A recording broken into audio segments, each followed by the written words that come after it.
मरकज़ी जमीयत अहले हदीस पाकिस्तान के सरबराह प्रोफेसर सेनेटर साजिद मीर 86 साल की उम्र में इंतकाल कर गए। 1938 को सियालकोट में पैदा होने वाले साजिद मीर कुछ अरसे से अलील थे। उनका कुछ अरसा कबल इस्लामाबाद में मोहरों का ऑपरेशन हुआ था, जिसके बाद से वो शदीद अलील हो गए थे। 10 साल कबल उनके दिल में भी स्टंट पड़ा था। प्रोफेसर साजिद मीर गुज़िश्ता 40 साल से अपनी जमायत के सरबराह चले आ रहे थे। वो 5 बार ऐवान बाला सेनेट के रुकन रहे। उनका शुमार मियाँ नवाज शरीफ के करीबी रुफ़का में होता था। उन्होंने मुतअद्दिद तसानीफ भी लिखी, जिसमें से सबसे मारूफ किताब ईसाइयत एक मुतल्ला और तजज़िया शामिल हैं। इनके सऊदी अरब के हुक्मरान शाह अब्दुल्ला, शाह सलमान बिन अब्दुल अजीज़ और मोहम्मद बिन सलमान के साथ भी खुसूसी मरासिम थे।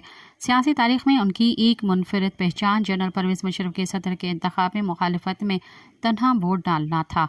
वो इस्लाम की सरबुलंदी और जमहूरियत के लिए तवन्ना आवाज़ थे। सब्सक्राइब कयो अवामी न्यूज़ HD के ऐं ताज़ा तरीन ख़बरुनि लाइ ॾिसंदा रहो अवामी न्यूज़ HD।